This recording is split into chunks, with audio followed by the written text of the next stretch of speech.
E se eu te dissesse que essa guerra que você sente dentro do seu corpo, essa exaustão que os médicos não conseguem explicar, não está sendo travada no plano físico, e se a sua verdadeira batalha fosse contra um inimigo que você não pode ver, pense bem, aquela ansiedade que aparece sem motivo, aquelas dores misteriosas que vêm e vão deixando um rastro de medo, ou aqueles diagnósticos médicos confusos que te fazem sentir perdido e sem direção. Você sabe no fundo da sua alma que algo não está bem, mesmo que todos os exames digam o contrário. Pois bem, tudo isso pode ser o sinal de que você está sob um ataque espiritual.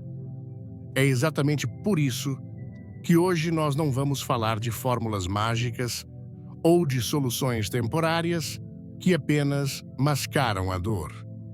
Hoje vamos falar de fé real. Vamos mergulhar no tipo de fé que não apenas acalma a mente, mas que muda atmosferas inteiras, que quebra correntes espirituais, que te aprisionam há anos e que limpa o que nenhum tratamento consegue enxergar. Esta fé tem o poder de curar onde a medicina não chega, de restaurar o que o tempo destruiu.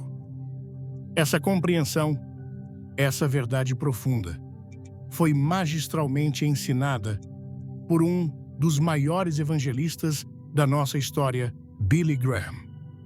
Ele não via a cura apenas como a ausência de dor física.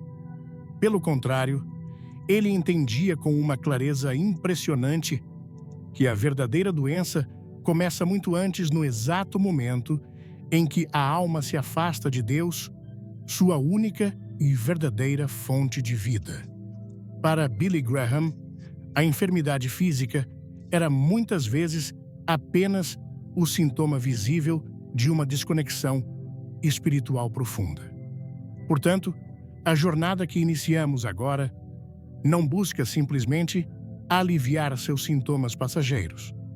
Ela busca algo infinitamente maior, te reconectar de forma poderosa com o Criador, pois, onde a luz de Deus habita, as trevas da doença não podem permanecer. Onde ele entra, o mal é obrigado a sair. Prepare seu coração, pois o que está prestes a acontecer pode mudar tudo.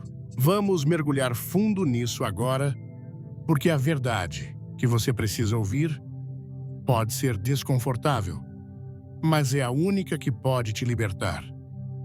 Essa ansiedade que te sufoca no meio da noite, que acelera seu coração sem aviso, não é apenas um desequilíbrio químico. Essa dor crônica que migra pelo seu corpo, que um dia está em suas costas e no outro em sua cabeça, e que nenhum anti-inflamatório consegue silenciar por completo, não é apenas um problema muscular. Esses diagnósticos confusos que te jogam de um especialista para outro, deixando um rastro de exames inconclusivos e mais perguntas do que respostas, não são apenas um azar médico. Olhe para mim. Ouça com o seu espírito. Tudo isso é o som do alarme de um campo de batalha. É o seu corpo físico gritando os resultados de uma guerra que está acontecendo no mundo invisível.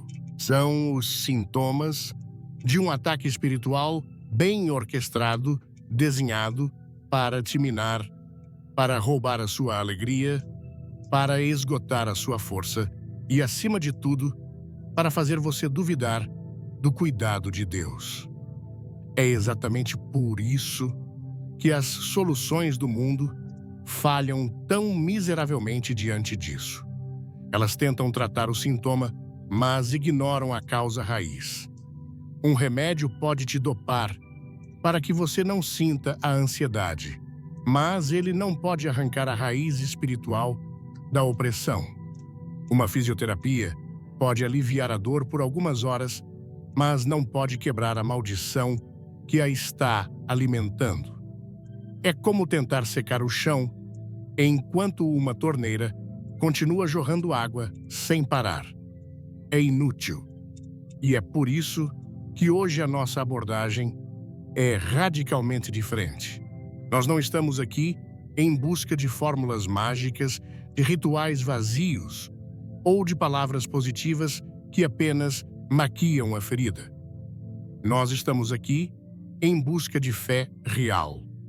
Uma fé que não é passiva, que não é apenas uma concordância mental com um conjunto de doutrinas. Estamos falando de uma fé ativa vibrante, uma força espiritual que invade atmosferas opressoras e as purifica. Uma fé que funciona como uma chave mestra capaz de abrir as prisões invisíveis onde o inimigo te trancou. Uma fé que se torna uma muralha de fogo ao seu redor, quebrando correntes de enfermidade que vêm se arrastando por gerações em sua família.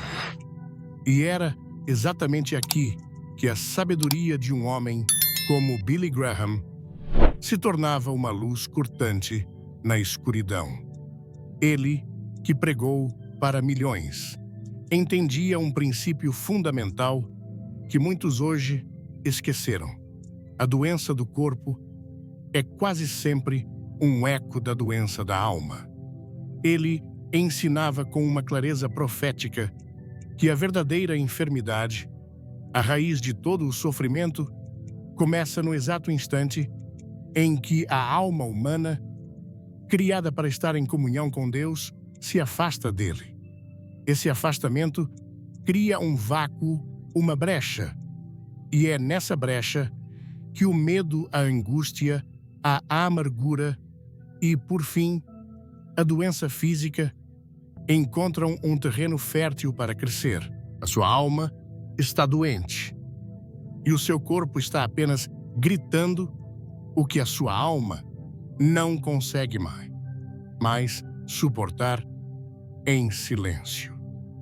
A dor física é o último estágio, é o grito de socorro desesperado de um espírito que se sente órfão de seu Criador.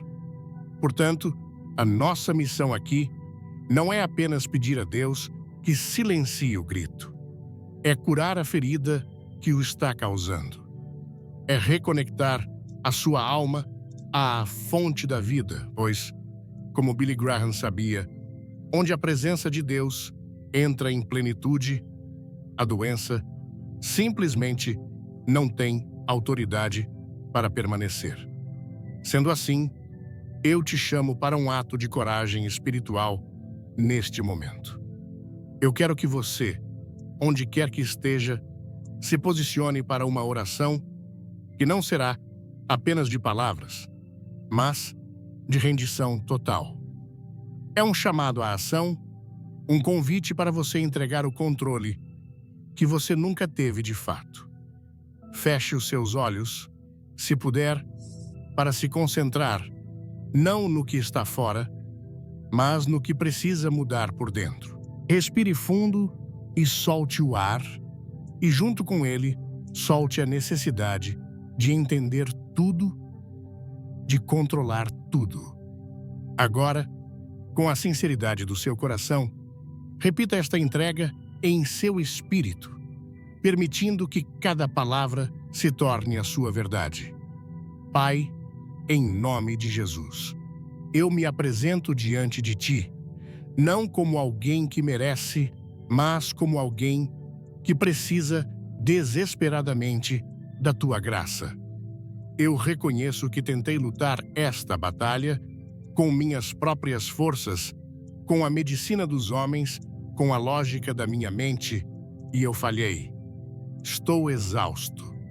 Por isso, neste momento, eu faço uma entrega completa. Eu entrego meu corpo com todas as suas dores inexplicáveis e diagnósticos confusos em tuas mãos. Eu entrego a minha alma com toda a sua ansiedade, seu medo e sua angústia, sob o teu cuidado. Eu entrego o meu espírito cansado e abatido para que seja renovado por ti.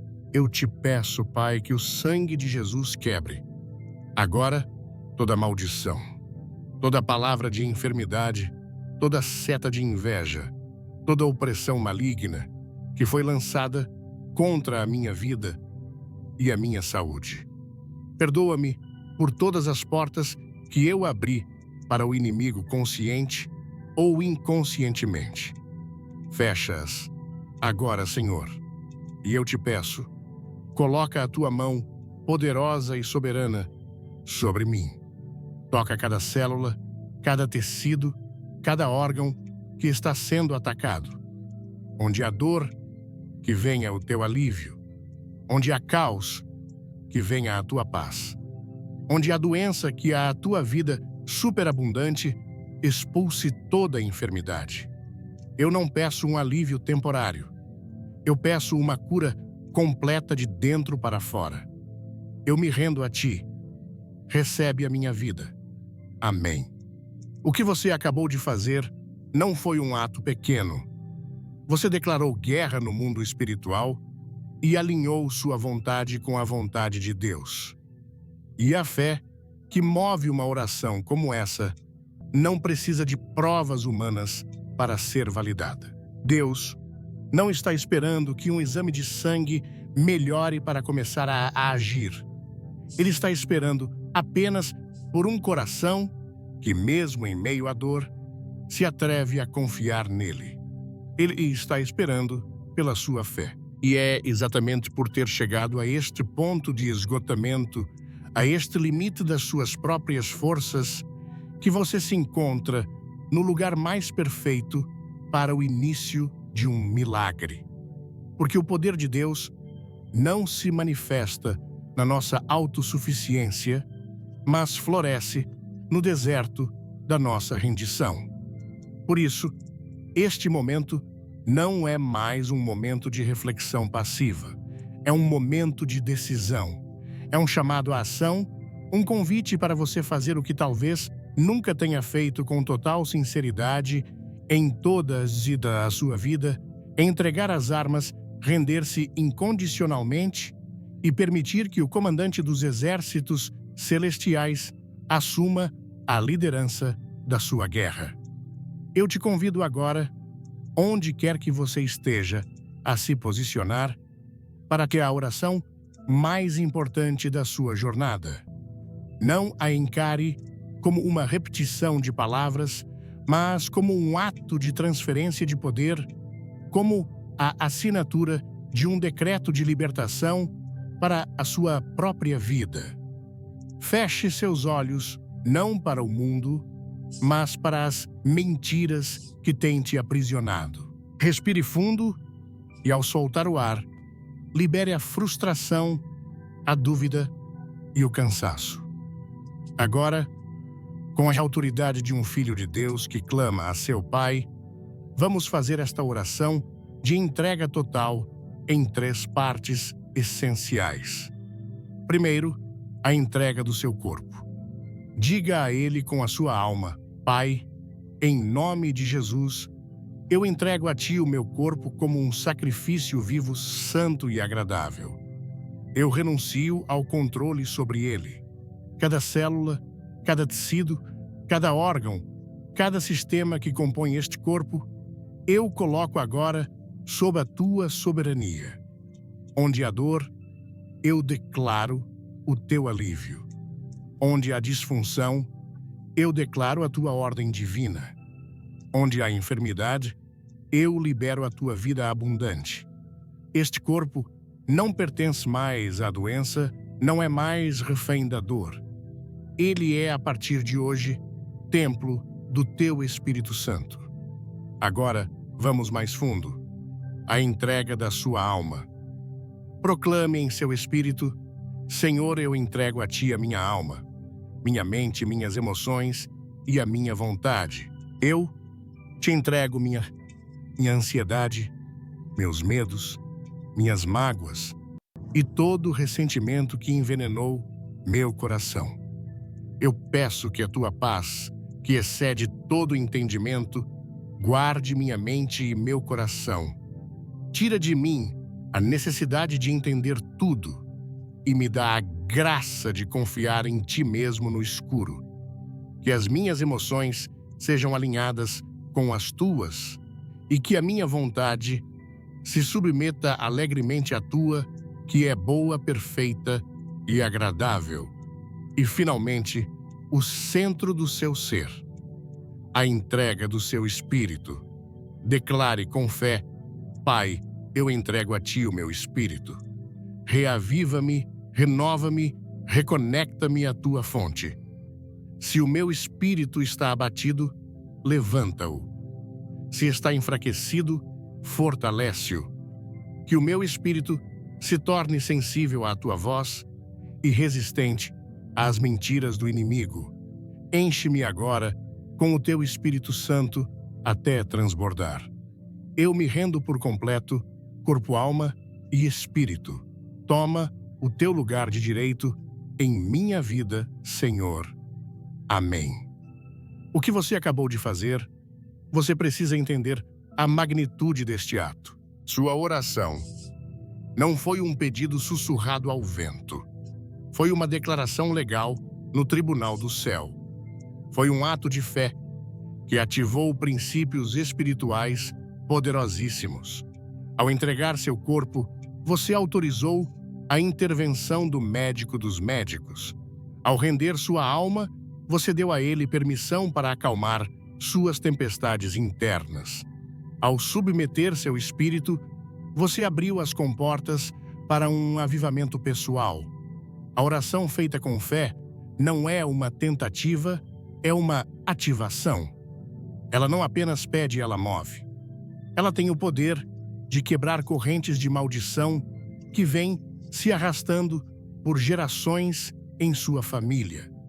Maldições de enfermidades específicas, de miséria, de vícios, de divórcios. Sua oração de entrega selada pela fé, no nome de Jesus, é a ordem de cancelamento para tudo isso. Ela é uma força que anula sentenças espirituais de derrota e reescreve seu futuro com a promessa da vitória. Mas talvez, neste exato momento, uma voz cínica e fria sussurre em sua mente: isso é só conversa. Palavras bonitas. Eu preciso de provas. Eu preciso ver para crer. Essa é a lógica do mundo. É a mentalidade que mantém milhões de pessoas aprisionadas, esperando por um sinal externo antes de ousarem dar um passo de fé. Contudo, eu estou aqui para te dizer que no reino de Deus, o princípio é o inverso. Absoluto é preciso crer para ver. A prova não gera a fé. A fé gera a prova. O milagre não é uma performance de Deus para te convencer. O milagre é a resposta de Deus à sua convicção. Sua fé não é um sentimento vago de otimismo.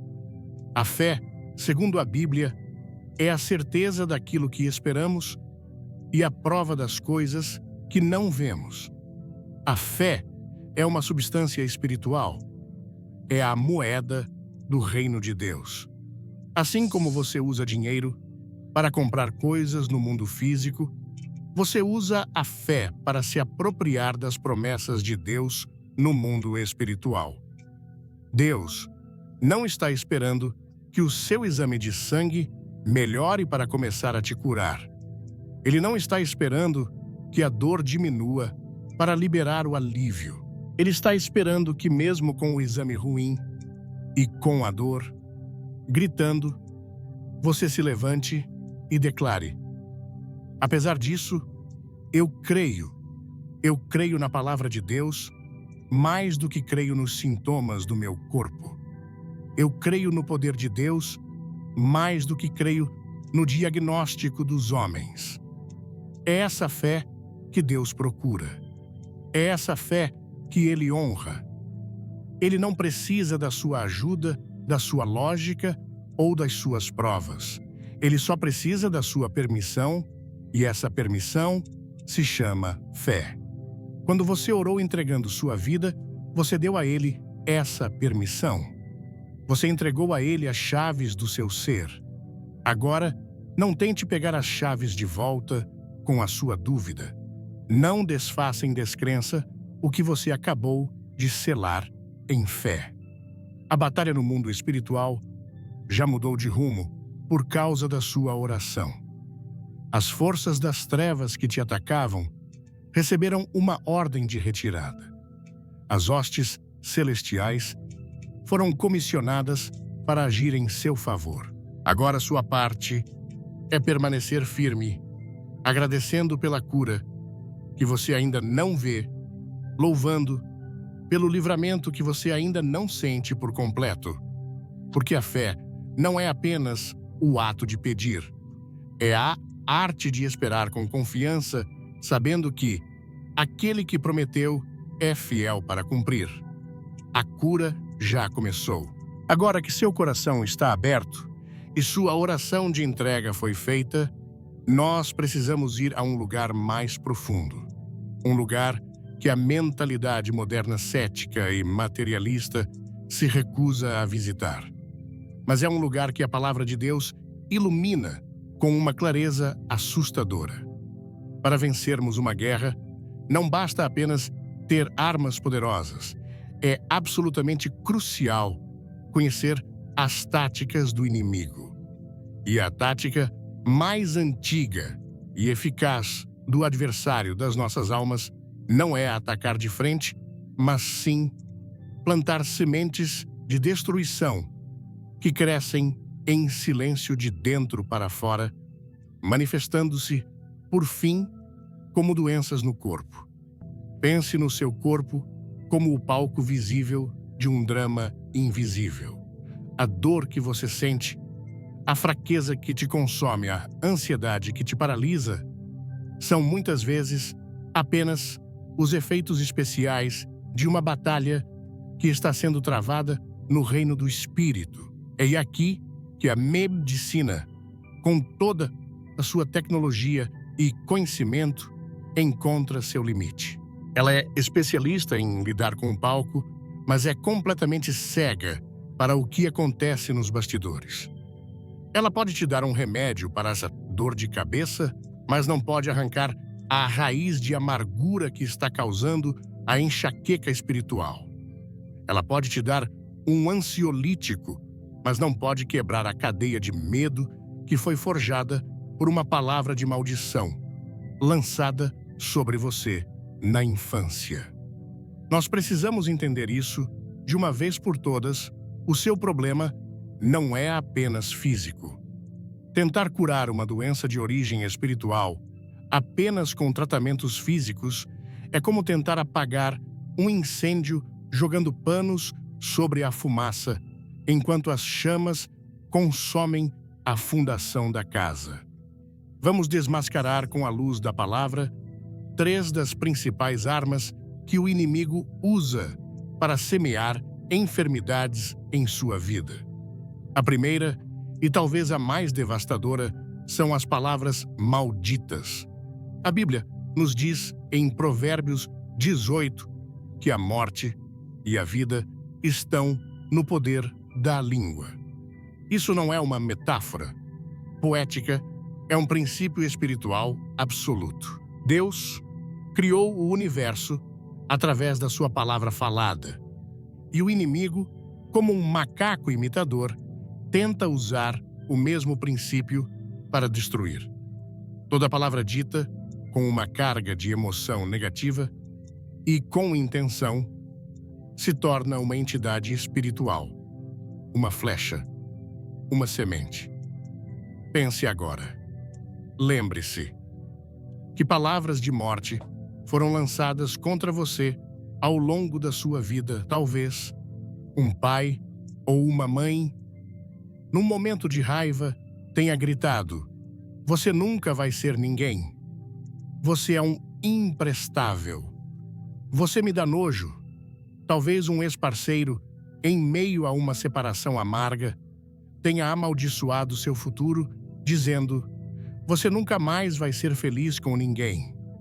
Talvez até mesmo você, em momentos de autodepreciação, tenha se amaldiçoado, dizendo: eu sou tão burro, meu corpo é horrível, eu sempre fico doente. Essas palavras não se dissiparam no ar. Elas se alojaram em sua alma. Elas se tornaram sementes malignas que, regadas pela dor e pela falta de perdão, cresceram e se tornaram árvores de enfermidade, cujos frutos são a depressão, a síndrome do pânico, as dores crônicas, os tumores. Essas palavras criaram uma programação de derrota em sua mente e em seu corpo. E para ser curado, essa programação precisa ser quebrada e deletada pelo poder do sangue de Jesus. A segunda arma sutil, mas terrivelmente corrosiva, é a inveja.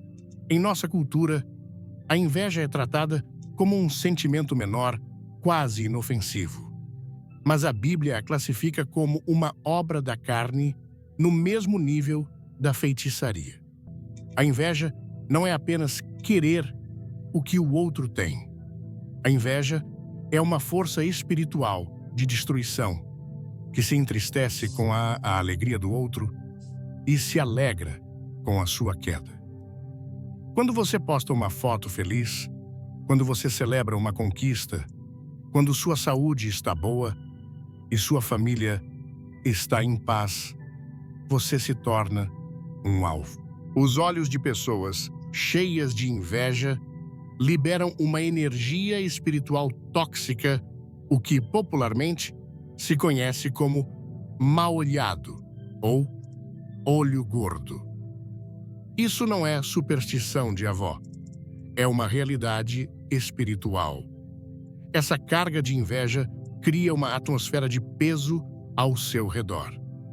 Ela pode fazer com que as coisas comecem a dar errado sem explicação. Pode trazer um cansaço repentino, uma tristeza profunda e pode sim abrir uma brecha para que a enfermidade se instale em seu corpo que antes era saudável.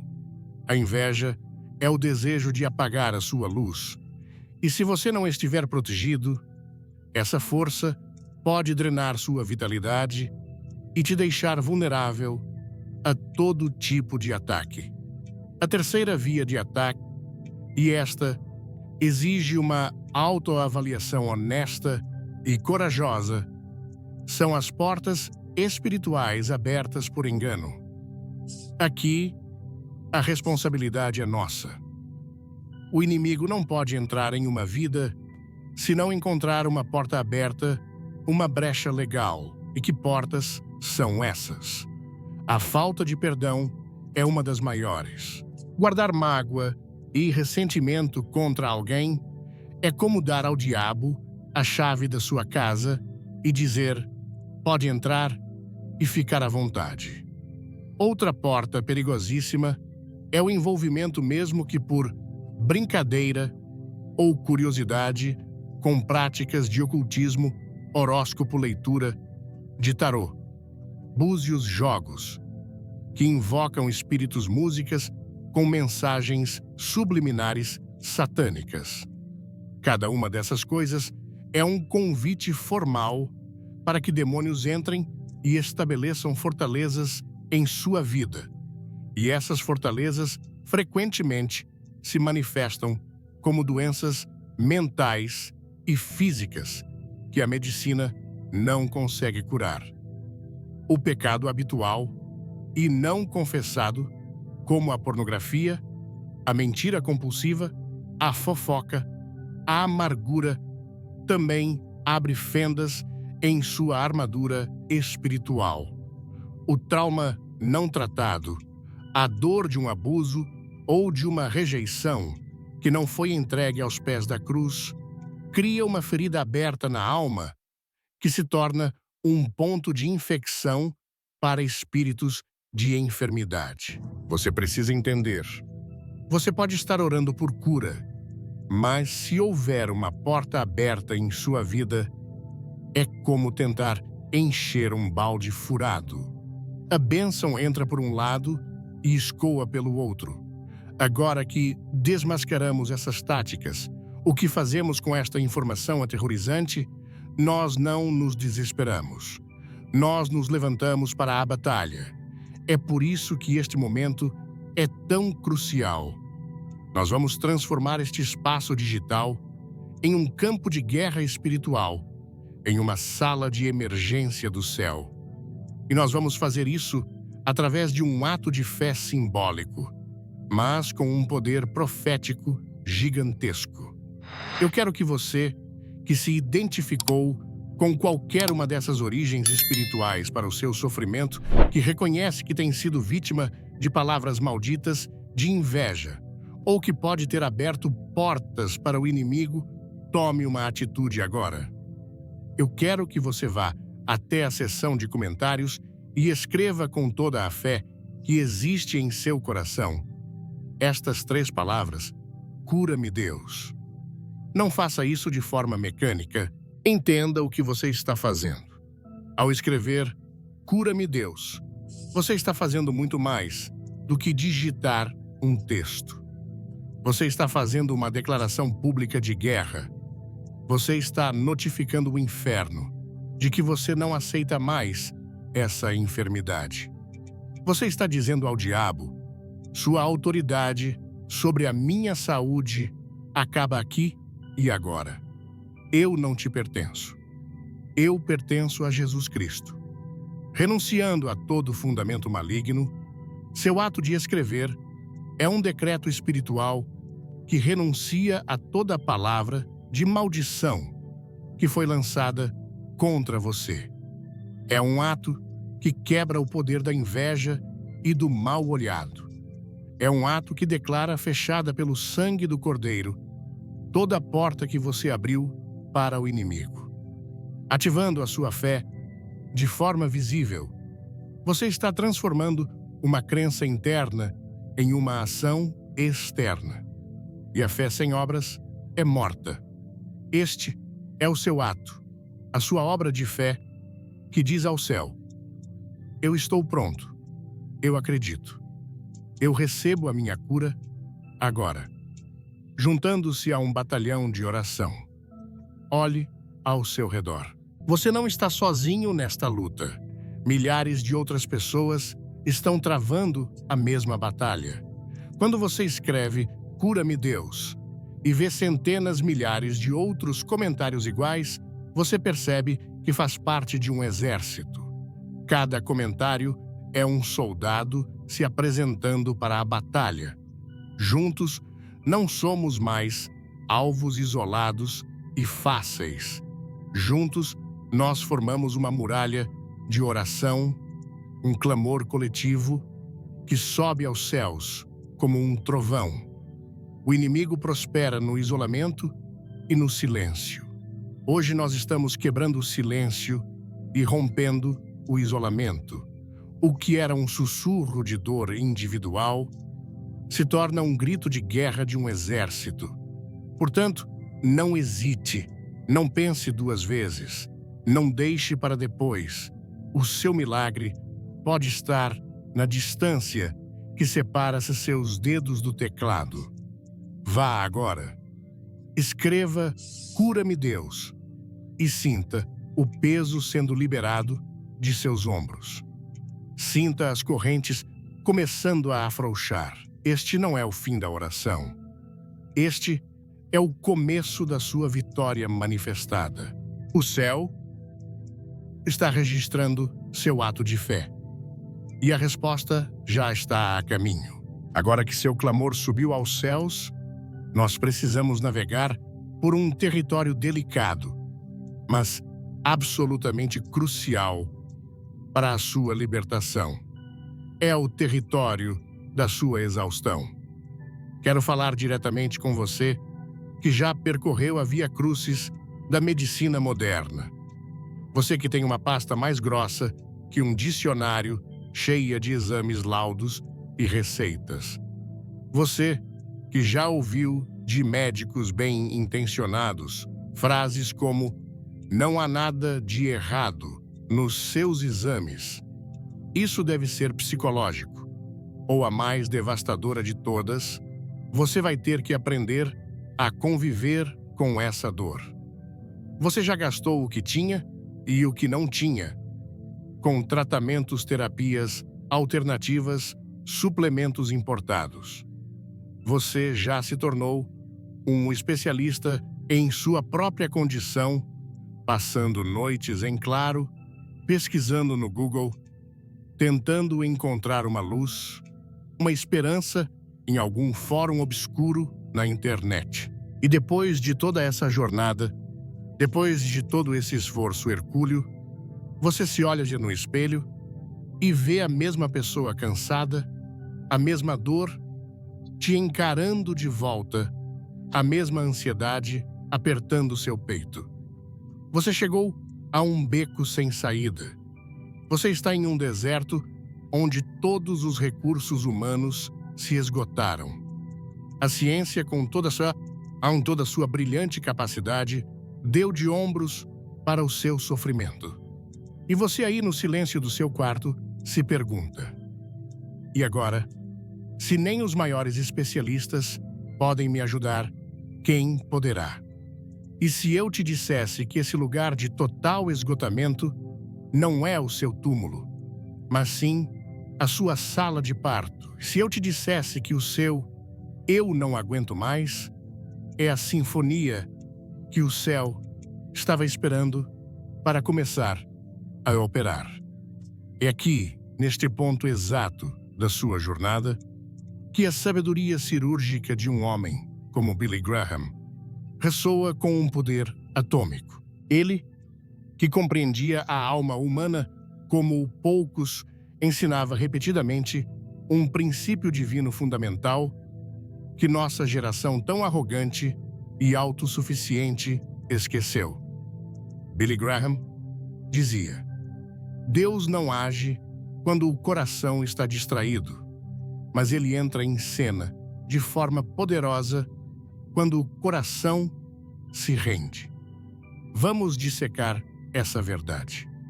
O que é um coração distraído? Um coração distraído é aquele que ora, mas mantém o plano B no bolso. É aquele que pede a cura a Deus, mas passa o resto do dia buscando freneticamente outra solução, como se Deus fosse apenas mais uma opção na sua lista de tentativas. Um coração distraído é aquele que, enquanto ora, está com a mente a milhão, rodando todos os cenários possíveis, tentando ajudar Deus a encontrar uma saída, tentando microgerenciar o seu próprio milagre. Um coração distraído está dividido. E um reino dividido, como a própria Bíblia nos ensina, não pode subsistir. Enquanto você estiver lutando com suas próprias armas, mesmo que sejam armas fracas e inúteis, você está sinalizando para o céu que você ainda acredita que tem algum controle sobre a situação. Enquanto você sinaliza controle Deus, em sua infinita sabedoria e respeito pelo seu livre-arbítrio, espera. Ele não vai invadir. Ele não vai tomar à força o comando que você insiste em manter. É por isso que o seu esgotamento é uma bênção disfarçada. É por isso que o seu beco sem saída é, na verdade, a porta de entrada para a sala do trono. Porque foi preciso que você esgotasse cada uma das suas opções. Foi preciso que a ciência te desse as costas. Foi preciso que seus recursos se acabassem. Foi preciso que sua força se transformasse em pó. Deus, em sua misericórdia, permitiu que você chegasse ao fim de si mesmo para que você pudesse finalmente encontrar o começo dele. É neste lugar de fraqueza total que a rendição se torna possível. E o que é render-se? Preste muita atenção, porque isso pode mudar a sua vida nos próximos minutos. Render-se não é desistir da luta.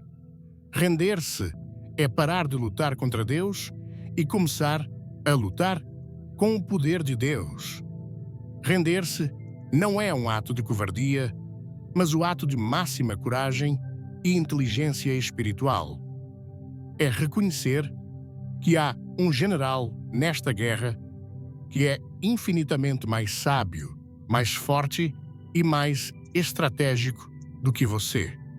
Render-se é como o paciente que finalmente te para de se debater na mesa de cirurgia e confia no cirurgião, permitindo que ele faça o corte preciso que trará a cura. Enquanto você se debate, o cirurgião não pode operar. Ele precisa que você se renda. E o seu sofrimento, a sua longa jornada de tentativas e frustrações, foi o processo de Deus te levando a se aquietar nesta mesa. Ele estava esperando por este momento. O momento em que a sua alma exausta e sem mais argumentos, finalmente suspirasse e dissesse: "Ok, Senhor, eu não sei mais o que fazer. Eu não entendo o porquê, nem o como, nem o quando, mas eu confio em Ti. Eu me rendo. Eu entrego a Ti a minha dor, a minha doença, o meu futuro. Eu solto as minhas mãos do volante. Assume o controle, porque eu não aguento mais dirigir." Este é o som da rendição. Este é o cheiro suave que sobe aos céus e move o coração de Deus. Quando você chega a este ponto, você para de ser um problema a ser resolvido e se torna um palco para a glória de Deus ser manifestada. Sua história deixa de ser sobre a sua dor e passa a ser sobre o poder redentor dele. Portanto, se você está neste lugar, agora, se você se reconhece nesta descrição de esgotamento total, não se lamente. Alegre-se, porque você está no ponto exato onde Deus queria te encontrar. Você está qualificado para o milagre. A sua fraqueza é o convite oficial para que a força dele se aperfeiçoe em você. Agora é a hora de formalizar essa rendição. Não com a mente, mas com o espírito. É a hora de dizer em voz alta ou no silêncio do seu coração a oração que muda tudo. A oração que diz: "Deus, eu não estou desistindo. Eu estou me rendendo a alguém maior. Eu não estou perdendo a batalha. Eu estou entregando a bandeira àquele que nunca perdeu nenhuma." Esta rendição é o ponto de virada. É o momento em que a sua luta cessa e a intervenção de Deus começa. É a transição da sua força limitada para o poder ilimitado dele. E é a promessa de que, mesmo que a cura não seja instantânea, a paz que excede todo o entendimento começará a inundar a sua alma agora mesmo. Porque o Rei acaba de assumir o trono da sua vida. E onde o Rei reina, o caos não pode prevalecer. Agora que seu coração encontrou um lugar de paz na rendição e que você permitiu que o cirurgião celestial começasse a operar em sua alma, nós precisamos tocar em uma ferida que para muitos dói mais do que a própria carne. Existe um sofrimento que transcende o nosso próprio corpo, uma angústia que nos rasga a alma de uma forma única, a dor de ver alguém que amamos padecer. Pense nisso agora. Traga à sua mente o rosto de um filho, de um cônjuge, de seus pais, de um amigo do peito. Alguém que você vê se definhando, seja por uma doença diagnosticada, por uma dor misteriosa que nenhum médico explica, ou por uma tormenta emocional que está apagando o brilho dos seus olhos. Você acompanha a jornada? Você oferece seu ombro? Você dá o seu amor. Mas no silêncio da noite, um sentimento devastador de impotência te assalta. Você percebe uma verdade terrível. O seu amor, por mais puro e imenso que seja, não é suficiente para curá-lo. Você daria seu próprio braço, trocaria de lugar com essa pessoa na cama de hospital, se pudesse, mas você não pode. E nesse abismo de vulnerabilidade, onde sua força e seu amor encontram seus limites, você se desespera. É exatamente neste ponto, neste lugar de aparente derrota, que Deus te entrega uma das armas mais poderosas do seu arsenal espiritual, a intercessão. E é aqui que a sua jornada de cura pessoal se expande para se tornar uma missão de resgate. E se eu te dissesse que o motivo pelo qual você foi guiado até esta mensagem, até este exato momento, não era primariamente para sua própria cura, mas para que você se tornasse a ponte de esperança para essa pessoa que está sofrendo. E se Deus permitiu a sua dor, para te tornar sensível à dor do outro, e agora quer te usar como um canal do seu poder milagroso, não subestime o plano de Deus. Muitas vezes, Ele nos cura para que possamos levar cura.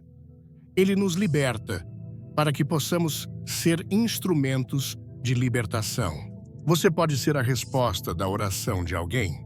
Por isso, este é um chamado para que você se levante como um guerreiro intercessor. Eu quero te convidar para um ato de fé que pode literalmente mudar o destino dessa pessoa que você ama. Eu quero que você agora mesmo vá até a seção de comentários e escreva apenas o primeiro nome dessa pessoa pela qual seu coração chora. E logo após o nome, declare, com a autoridade que Deus te dá, Deus protege-o-á. Compreenda a profundidade do que você está fazendo. Isso não é uma simpatia. Isso não é um pensamento positivo. Este é um ato de guerra espiritual. Ao escrever o nome dessa pessoa, você a está colocando profeticamente sob o altar de Deus. Você está dizendo ao mundo espiritual, este a não está mais sozinho. A partir de agora, a minha fé se torna um escudo sobre a vida dele. Cada nome escrito aqui é uma semente de milagre sendo plantada. É um alvo sendo pintado para a intervenção dos anjos de Deus. E você, ao fazer isso, deixa de ser um espectador passivo e sofredor, para se tornar um participante ativo no milagre que Deus quer operar.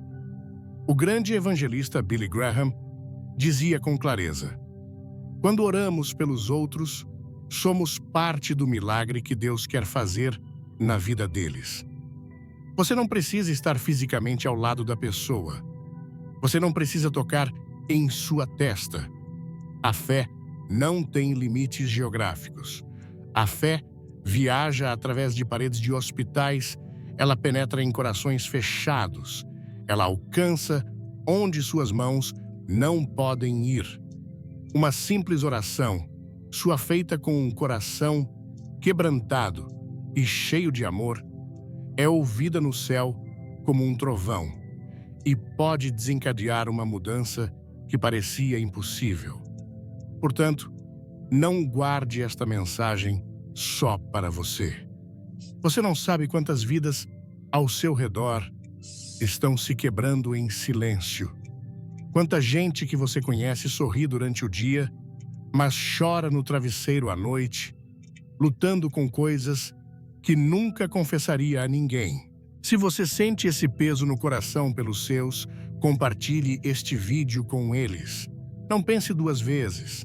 Não hesite. Pode parecer algo pequeno, mas compartilhar esta oração pode ser a coisa mais importante que você faça hoje. Porque o que você está compartilhando não é um simples vídeo. Você está compartilhando proteção.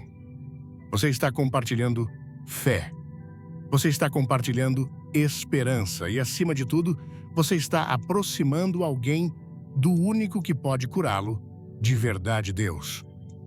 Então, neste momento, antes de prosseguirmos, vamos selar este ato de intercessão. Pense nessa pessoa agora mesmo. Visualize seu rosto. Sinta a dor dela, a luta dela. E repita isto em sua mente como uma oração poderosa que cruza qualquer distância. Deus, eu não posso curá-lo, mas eu sei que tu podes. Eu coloco a vida dele em tuas mãos. Entra em seu quarto, toca em seu corpo, aquieta sua mente, quebra todo o mal que o cerca e cobre-o com a tua luz protetora. Que o teu poder se manifeste sobre ele agora. Saiba disto, esse clamor não se perde no vento. Ele chega direto ao coração de Deus. Porque quando alguém intercede com amor, o céu responde com poder. E você hoje se tornou um canal desse poder. Agora que você se levantou como um intercessor, movendo os céus em favor daqueles que ama nós, precisamos forjar a sua armadura pessoal. Porque para lutar as batalhas de Deus, você precisa estar protegido. E existe na palavra de Deus um arsenal de proteção tão poderoso, uma fortaleza espiritual tão impenetrável, que foi por séculos a oração de refúgio dos guerreiros, o consolo dos perseguidos e o hino dos sobreviventes. Estou falando de um texto que não é apenas poesia bíblica, é um escudo espiritual vivo e ativo. Um texto que, quando orado com fé, ergue muralhas de fogo ao seu redor e aciona um protocolo de segurança celestial de altíssimo nível. Estou falando do Salmo 91. Este salmo foi sussurrado em leitos de morte e se tornou um cântico de ressurreição. Foi lido por mães apavoradas sobre o berço de seus filhos doentes e se tornou um decreto de cura. Foi clamado por homens e mulheres à beira do colapso financeiro, emocional e espiritual, e se tornou o ponto de virada para a sua restauração. E hoje, ele vai se tornar a sua realidade. Vamos desvendar juntos o poder contido nestas palavras. O Salmo começa com uma condição e uma promessa. Aquele que habita no abrigo do Altíssimo e descansa à sombra do Onipotente. Preste atenção, a proteção não é automática para todos. Ela é uma consequência para aqueles que escolhem habitar, morar, permanecer na presença de Deus. Não é para quem faz uma visita esporádica à igreja, mas para quem faz da presença de Deus a sua morada. E para esses, a promessa é espantosa. O salmista continua declarando com ousadia. Pode dizer ao Senhor: Tu és o meu refúgio e a minha fortaleza, o meu Deus, em quem confio. E então, as promessas de proteção se desdobram de forma específica e poderosa. O verso 3 diz: Ele o livrará do laço do caçador e do veneno mortal. O laço do caçador são as armadilhas ocultas do inimigo, os planos traçados nas trevas para te fazer tropeçar e cair. O veneno mortal, ou peste perniciosa, são as doenças súbitas, as contaminações, os ataques virais que vêm para destruir. O Salmo está declarando que, sob a proteção de Deus, você andará por um campo minado e não será atingido. Mas a promessa se intensifica. Versos 5 e 6. Você não temerá, o pavor da noite, nem a flecha que voa de dia, nem a peste que se move nas trevas, nem a praga que devasta ao meio-dia. Analise a abrangência desta cobertura de segurança, proteção, contra o terror noturno, ataques de pânico, pesadelos, opressão espiritual durante o sono, proteção contra a flecha que voa de dia, acidentes, balas perdidas, ataques diretos e visíveis. Proteção contra a peste que age nas trevas, doenças de origem oculta, maldições, feitiçaria. E proteção contra a praga que devasta ao meio-dia, calamidades públicas, epidemias, crises que afetam a todos. É uma proteção 24 horas por dia, 7 dias por semana, contra todo tipo de mal visível e invisível. Contudo, é aqui que precisamos entender um ponto crucial. O Salmo 91 não é um amuleto da sorte. Ele não promete uma vida sem problemas. Ele não diz que o mal deixará de existir ou que o inimigo não tentará te atacar. A promessa é ainda mais poderosa do que isso. A promessa é que mesmo que a flecha voe em sua direção, ela não te atingirá.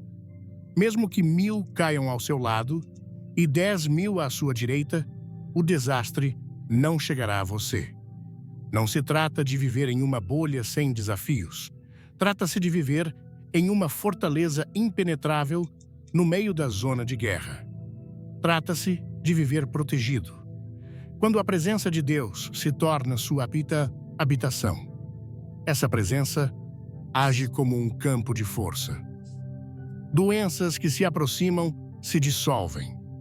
Ataques espirituais que são lançados se desviam.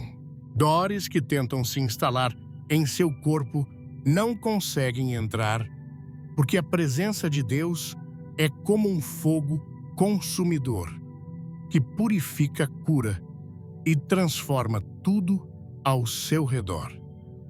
E é por isso que eu quero te convidar, não por um costume religioso, mas por um ato de fé profético, a tomar posse desta promessa para a sua vida agora mesmo. Se você já sentiu o poder deste salmo, se ele já foi seu refúgio em momentos difíceis, ou se você quer que ele se torne ativo em sua vida, a partir de hoje, eu quero que você faça uma declaração nos comentários. Escreva com toda a autoridade de um filho do Altíssimo: eu vivo sob o abrigo do Altíssimo. Que o seu comentário não seja apenas em um texto, que ele seja um testemunho, um sinal para o mundo espiritual, um ato de confiança que diz: não importa o caos ao meu redor, a minha morada é segura. Mesmo que você esteja sem forças, mesmo que esteja passando pelo pior momento da sua vida, deixe isso registrado. Não para que o mundo veja, mas para que o céu leia e o inferno ouça e trema. Porque quando uma pessoa declara publicamente sua confiança em Deus, algo se quebra no mundo invisível, algo se realinha, algo começa a mudar.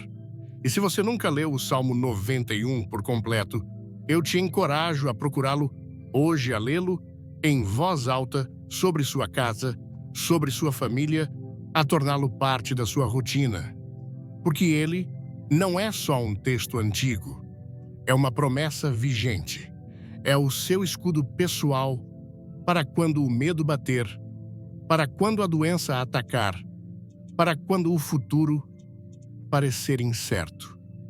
Creia nisso, viva isso, declare isso. Agora que você se ergueu como um guerreiro protegido pelo escudo do Salmo 91, nós precisamos descer a um dos vales mais escuros e solitários da jornada da fé. Um lugar onde muitos desistem, onde a fé mais robusta é testada até o seu limite. Quero falar sobre a agonia mais difícil de suportar, uma dor que supera a dor física, o silêncio de Deus. Você sabe do que estou falando. É aquele momento em que você ora com todas as suas forças, você clama, você chora, você derrama sua alma diante do altar. Mas a única resposta que você recebe é o eco da sua própria voz. O céu parece de bronze. Você busca um sinal, um sussurro, uma direção. E tudo o que encontra é mais incerteza, mais dor, mais silêncio. E é nesse vácuo ensurdecedor que uma mentira perigosa, um sussurro venenoso do inimigo, começa a se infiltrar em sua mente. A ideia de que Deus não te escuta mais, de que Ele se cansou das suas súplicas, de que sua fé não foi suficiente. Ou a pior de todas, a terrível sugestão de que a sua dor é um castigo divino, que Ele te abandonou à sua própria sorte. Se essa mentira já tentou fazer ninho em seu coração, eu estou aqui hoje, pela autoridade da palavra de Deus, para desmascará-la e destruí-la. O silêncio de Deus nunca jamais significa ausência de Deus. Pelo contrário, muitas vezes, o silêncio de Deus é o prelúdio do seu milagre mais estrondoso. Para provar isso, vamos olhar para o momento mais crucial e agonizante de toda a história humana. Jesus Cristo, o Filho de Deus, pregado em uma cruz. Ele está suportando não apenas a dor física excruciante, mas o peso dos pecados de toda a humanidade. E nesse clímax de sofrimento, ele, o Verbo que se fez carne, grita com toda a força de seu ser, conforme registrado em Mateus 27, verso 46. Eli, Eli, lama sabachthani, que significa Deus meu, por que me abandonaste? Pare e pense na profundidade disso. O próprio Jesus, em sua humanidade, sentiu a agonia do aparente abandono. Aquele grito não foi um sinal de falta de fé. Foi a expressão mais honesta de uma alma que por um instante experimentou a separação que o nosso pecado causa. Mas aqui está o ponto que vai transformar a sua perspectiva, o que aconteceu depois do grito de maior desolação da história, o que se seguiu ao silêncio mais profundo do Pai, o maior milagre de todos os tempos. A ressurreição foi precisamente no momento em que tudo parecia acabado, em que a escuridão parecia ter vencido, que Deus estava mais perto de fazer algo novo, algo eterno, algo invencível. O mesmo padrão se repete na vida de Jó, um homem justo que perdeu tudo: seus filhos, seus bens, sua saúde. Seu corpo estava coberto de feridas e seus amigos, em vez de consolar, o acusavam. E por 37 capítulos, enquanto Jó clamava por respostas, Deus permaneceu em absoluto silêncio. Imagine o tormento. Mas o que Jó fez no meio do silêncio incompreensível de Deus, ele tomou uma decisão que mudou seu destino.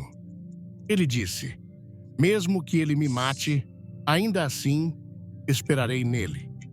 Em outras palavras, mesmo sem entender nada, eu escolho continuar confiando. E o que aconteceu quando Jó decidiu confiar em Deus, mesmo sem respostas? O céu se abriu. Deus finalmente falou não para explicar o porquê, mas para revelar quem ele era. E no final, a restauração de Jó foi o dobro de tudo o que ele havia perdido.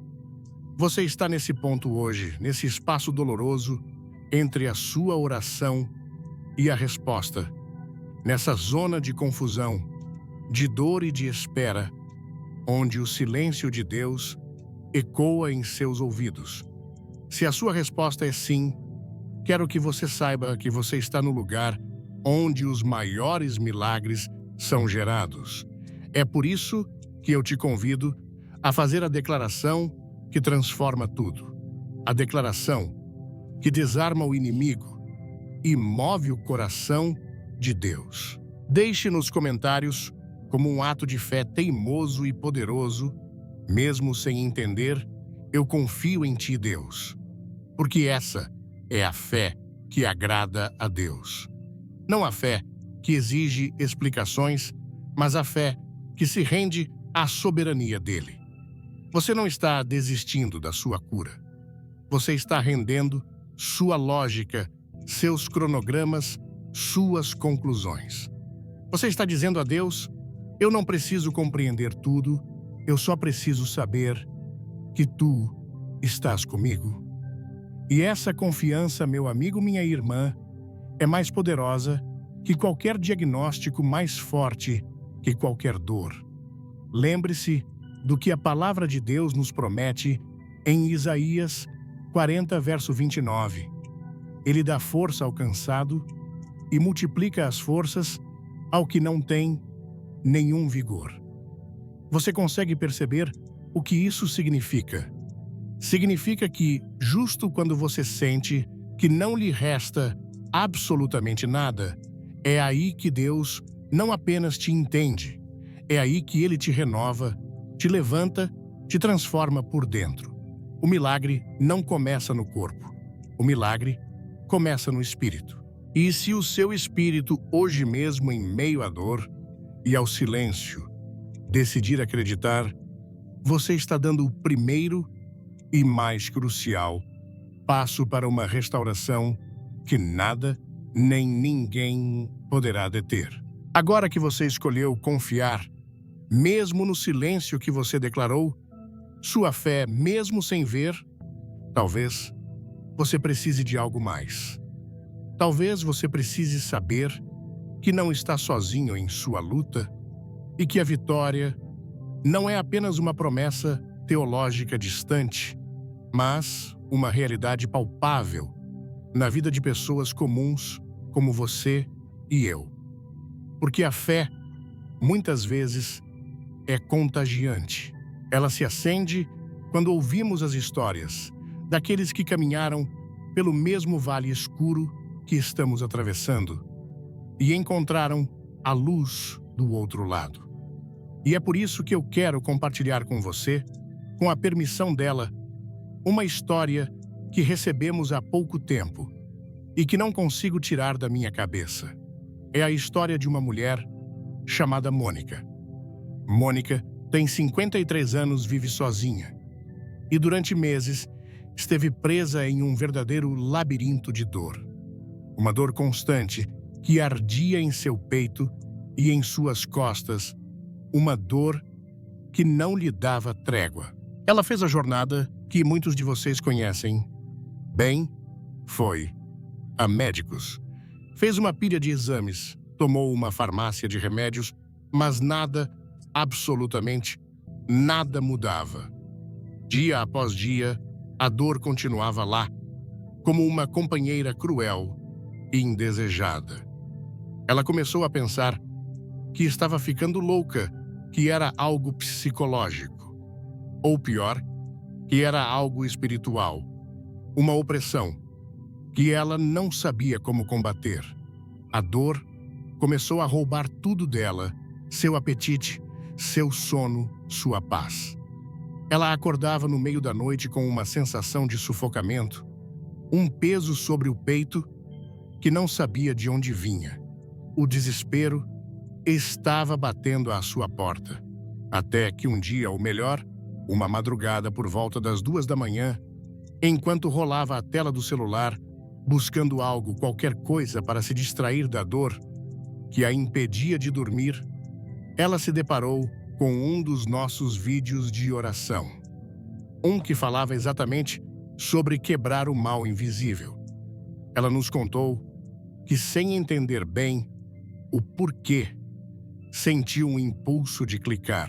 Ela colocou o vídeo para tocar, fechou os olhos e, pela primeira vez em muito tempo, se permitiu chorar. Mas não era um choro de autocomiseração. Era um choro de alívio, porque, como ela mesma descreveu, ela sentiu que Deus estava falando diretamente com ela, que ele não a havia esquecido em seu pequeno apartamento em meio à sua dor solitária. Mônica nos contou que repetiu a oração inteira, embora uma parte de sua mente cansada e cética duvidasse que algo pudesse realmente acontecer. Mas algo dentro dela mudou naquela madrugada. Naquela noite ela sentiu uma paz que não se pode descrever com palavras. Aquela paz que só vem do alto, que aquieta a alma, mesmo quando o corpo ainda dói. E pela primeira vez em meses, Mônica dormiu uma noite inteira, sem dor. Não foi mágica, não foi sorte. Foi a resposta de um Deus que ouve o clamor dos seus filhos, mesmo quando esse clamor é um gemido silencioso em uma noite escura. Desde aquele dia, Mônica continuou orando todas as noites. O processo de cura dela foi gradual, mas hoje ela nos escreve para dizer que vivi sem aquele peso, sem aquela dor, sem aquele medo que a perseguia. Mas o mais importante, ela disse, não é apenas que seu corpo está melhor. É que a sua fé, que estava quase morta, voltou a respirar. Eu te pergunto agora, quantas pessoas como a Mônica estão do outro lado desta tela? Quantos de vocês estão passando exatamente pela mesma coisa, em silêncio, sem contar a ninguém, suportando a dor física e emocional, como podem, achando que são os únicos? Talvez seja você, talvez seja alguém da sua família. E se este testemunho da Mônica tocou algo aí dentro de você, se ele acendeu uma pequena chama de esperança em seu coração, eu quero te convidar a fazer algo muito simples, mas extremamente poderoso. Eu quero te convidar a transformar este espaço de comentários em uma grande comunidade de fé, em um mural de testemunhos que estão para nascer. Conte-nos um pouco da sua história. Não precisa ser longa, não precisa dar detalhes que te deixem desconfortável. Apenas escreva: eu também estou esperando o meu milagre, ou essa história da Mônica é a minha história. Por que fazer isso? Porque quando nós compartilhamos nossa dor, nós não apenas nos libertamos de uma parte do peso, mas nós também inspiramos outros a não desistirem. Nós mostramos uns aos outros que não estamos sozinhos nesta jornada. Cada comentário se torna um tijolo na construção de uma fortaleza de fé coletiva. E se a sua história for a próxima que nós leremos aqui, e se esta noite for o início do seu próprio testemunho, você não está tão longe da mudança quanto pensa. Você está mais perto do que imagina. Porque quando seu coração se rende, quando sua boca ora, e quando sua alma escuta o céu, começa a se mover. E a sua história de milagre já começou a ser escrita. Agora que testemunhos como o de Mônica acendem a chama da esperança em nossos corações, precisamos, com a mesma intensidade, abordar uma verdade sóbria e urgente. Uma verdade que serve como uma linha divisória entre a vida e a morte espiritual. Pois nem todos que chegam a estas mensagens, nem todos que sentem o toque de Deus em seu espírito, acabam mudando suas histórias. E isso precisa ser dito com clareza e amor, porque assim como nós vemos testemunhos de restauração e milagres que nos enchem de alegria, nós também recebemos, com o coração pesado, mensagens de pessoas que não conseguiram sustentar a fé. Pessoas que sentiram o chamado, que viram a porta da libertação se abrir diante delas, mas que por algum motivo deixaram o momento passar, adiaram o encontro com Deus mais uma vez e pagaram um preço terrivelmente caro por isso. Um desses casos, que serve como uma advertência solene para todos nós, foi o de um homem chamado Esteban. Ele tinha 39 anos e nos escreveu uma vez, logo após ouvir uma oração poderosa como a que fizemos. Ele contou com palavras que demonstravam uma genuína comoção, que enquanto escutava, sentiu algo se mover em seu peito. Não era dor, era convicção. Uma mistura avassaladora de medo, revelação e verdade. Ele disse que sentiu sem sombra de dúvida que Deus estava falando diretamente com ele, que algo em sua vida precisava mudar drasticamente e que era agora ou nunca. Ele estava na antessala do seu milagre. A porta estava aberta. Mas então, a tragédia aconteceu. Em vez de agir, em vez de se ajoelhar ali mesmo, em vez de se deixar guiar por aquela unção poderosa, ele hesitou. Uma voz da procrastinação, a voz do inimigo, disfarçada de prudência, sussurrou em sua mente: "Isso é muito forte." Depois, eu vejo isso direito com mais calma. E com um clique, ele fechou o vídeo. Ele adiou sua libertação. Ele disse amanhã para o Deus do hoje. Alguns meses se passaram. Então, ele nos escreveu novamente, mas desta vez a mensagem era completamente diferente. Não havia mais o tom da fé ou da revelação. Era o som do mais puro e profundo desespero. Sua saúde, que já não estava boa, havia piorado drasticamente. Seu casamento, que estava por um fio, havia se rompido. Ele não conseguia mais dormir, sentindo-se atormentado por uma angústia que o consumia. E em meio às suas palavras de dor, ele confessou o que mais o torturava. Ele sabia, no fundo de sua alma, que Deus havia falado com ele naquela noite, mas que ele, por vontade própria, ignorou o chamado. Ele pensou que teria tempo. Ele acreditou que era apenas mais um vídeo, mais uma mensagem. Mas não era. Eu não te conto a história de Esteban para te meter medo. Eu a conto para que a história dele não se torne a sua história. Porque há momentos na vida que são únicos, que não se repetem. Há chamados divinos, janelas de oportunidade celestial que se abrem e, se você não responde, elas se fecham. Não porque Deus se afaste de você, mas porque o seu próprio coração começa a se endurecer. Esteban não era uma má pessoa. Ele não era um ateu ou um pecador obstinado.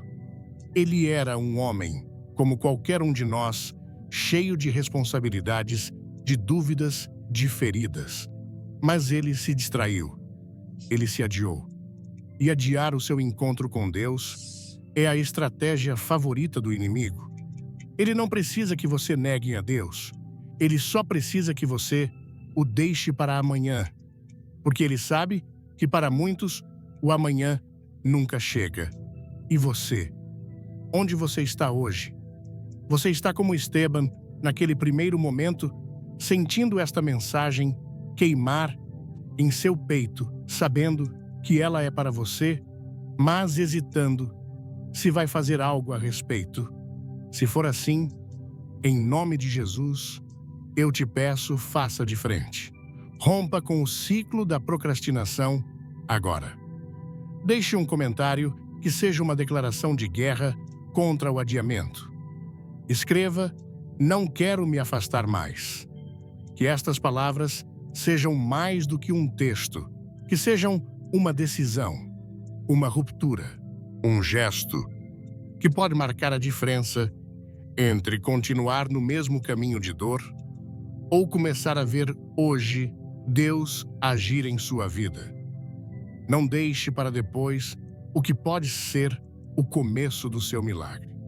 A história de Esteban dói, mas ela não precisa ser o seu destino.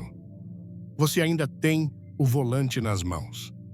E mesmo que você sinta que já se afastou, que já procrastinou demais, que seu coração já começou a esfriar, eu tenho a melhor notícia do universo para você. A porta da graça ainda está aberta. Para aqueles que se sentem sobrecarregados, distantes e talvez até culpados como Esteban se sentiu, Deus não te oferece uma reprimenda. Ele te oferece um convite chocante. Em Isaías, capítulo 1, verso 18, ele diz: venham, vamos refletir juntos. Embora os seus pecados sejam vermelhos como escarlate, eles se tornarão brancos como a neve. Embora sejam vermelhos como carmesim, se tornarão como a lã branca. Você entende a magnitude disso? Deus não está olhando para a vermelhidão do seu pecado, do seu afastamento, da sua frieza. Ele está te oferecendo uma limpeza completa, uma lousa zerada, um recomeço total. Ele não está esperando você melhorar para depois te aceitar. Ele te aceita agora, do jeito que você está, para te transformar por completo.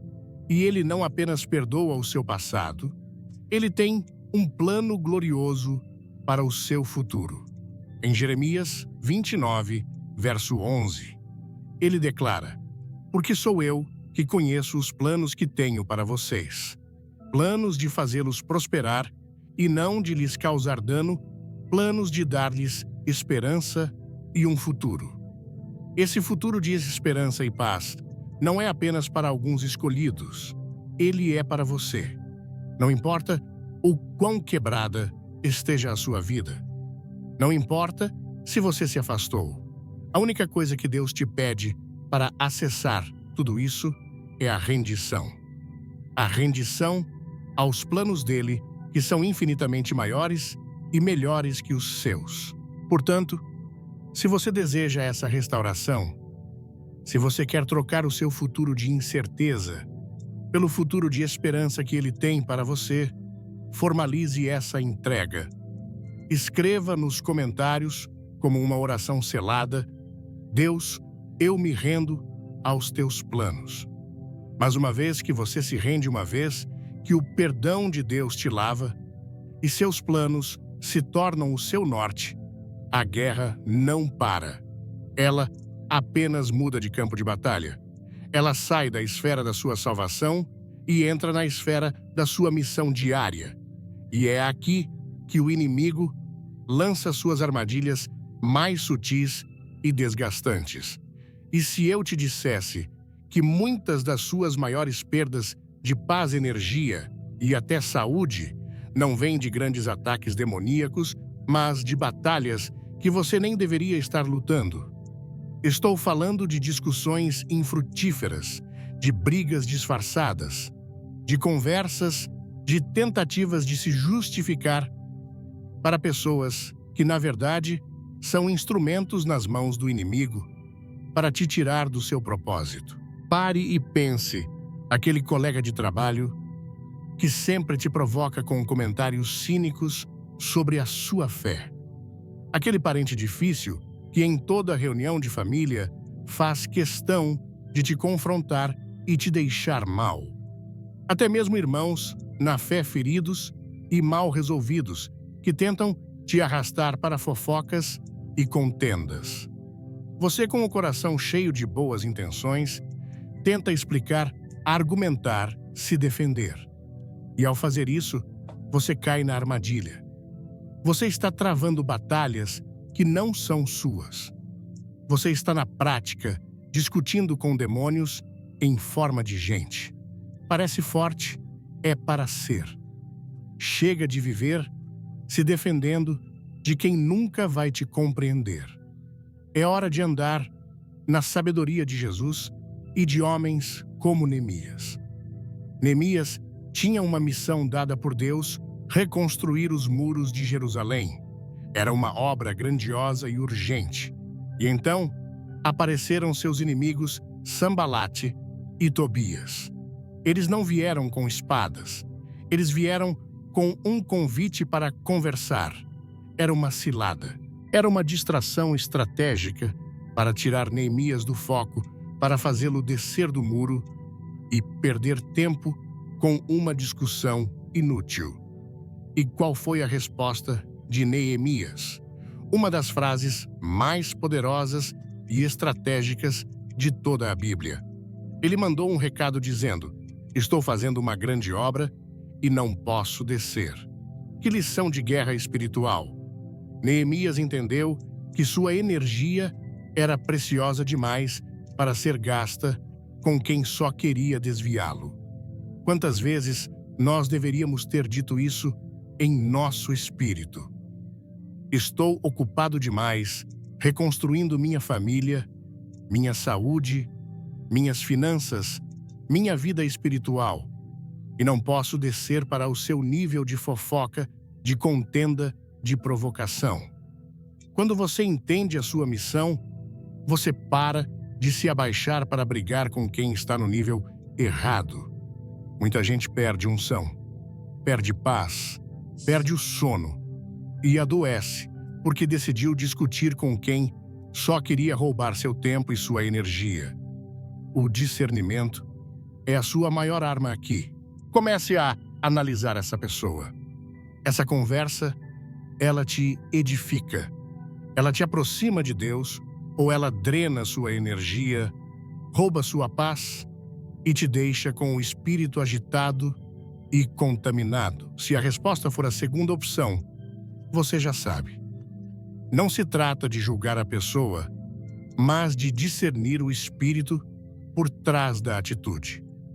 E a sua resposta não precisa ser uma briga. A sua resposta pode ser o silêncio sábio de Jesus diante de Herodes. A sua resposta pode ser a atitude focada de Neemias. Voe acima da provocação. Você já viu uma águia discutindo com galinhas, não porque ela voa alto demais para se preocupar com o que acontece no chão? Deus te chamou para voar alto. Mantenha o foco na sua grande obra e deixe que Deus mesmo se encarregue de silenciar seus adversários. E assim, ao longo desta jornada que fizemos juntos, nós desvendamos uma verdade que não pode mais ser ignorada. Nós arrancamos a máscara de muitas das nossas aflições e descobrimos que por trás da dor física inexplicável, da ansiedade que sufoca e do desespero que paralisa, existe uma realidade espiritual tão concreta quanto o chão que pisamos.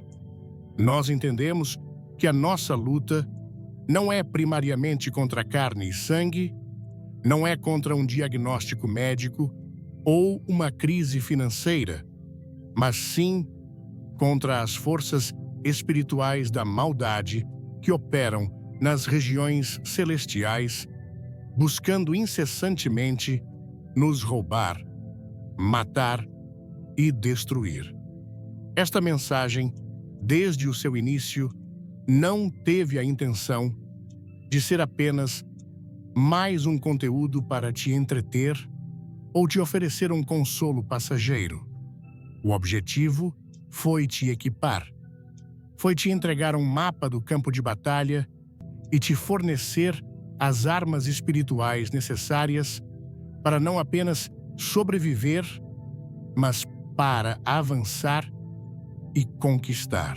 Nós combinamos os profundos ensinamentos sobre a fé que move montanhas e a cura que flui do trono de Deus, com instruções práticas e estratégicas para a guerra espiritual que você enfrenta todos os dias. Falamos sobre a importância de quebrar maldições, de se render ao poder divino quando suas próprias forças se esgotam, de interceder por aqueles que amamos, de se abrigar sob o escudo impenetrável do Salmo 91 e de discernir as armadilhas do inimigo para não lutar batalhas inúteis. O que fizemos aqui foi acender uma luz em um quarto escuro, mostrando que o que você pensava ser um problema insolúvel de saúde ou uma falha de caráter sua era, na verdade, um ataque espiritual bem articulado. E o conhecimento meu, amigo, minha irmã, é o primeiro passo para a libertação. Você não pode mais alegar ignorância. A partir de hoje, você foi exortado, foi chamado a uma nova postura de vida, uma postura de vigilância constante, de oração incessante e de uma confiança inabalável e teimosa em Deus, mesmo quando as circunstâncias ao seu redor gritam o contrário.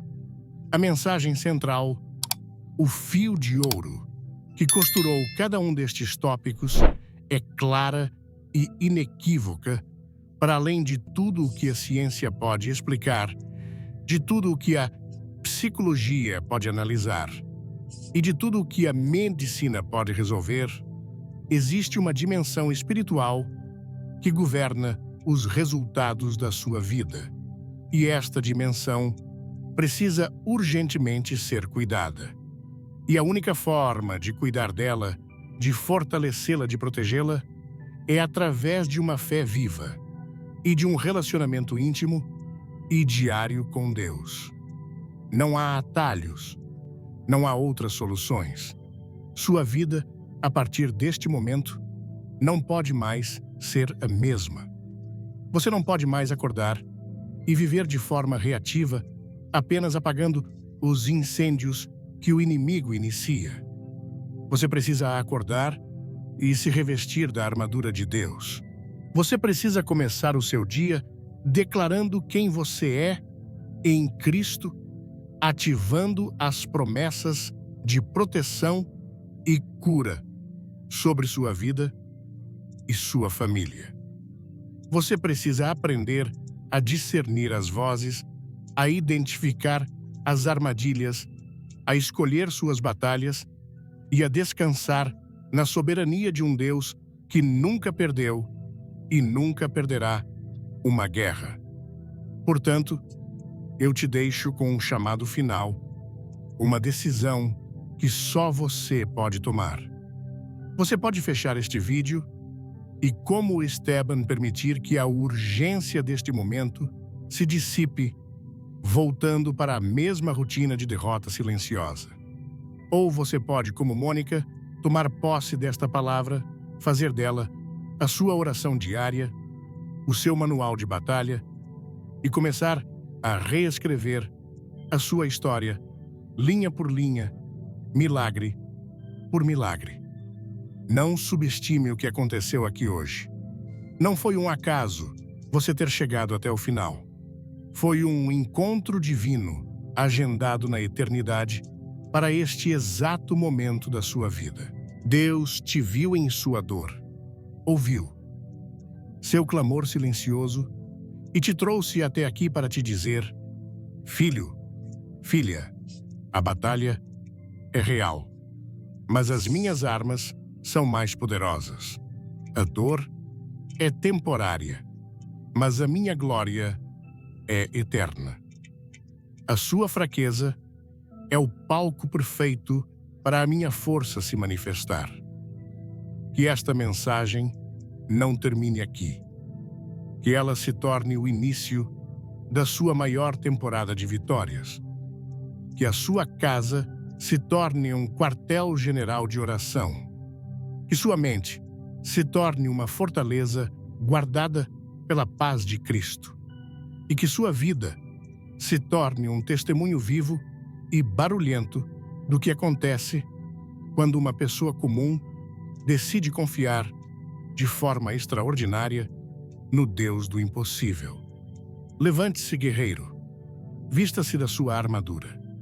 A sua maior batalha pode estar começando, mas a sua vitória já foi decretada na cruz. Agora vá e tome posse dela. Em nome de Jesus.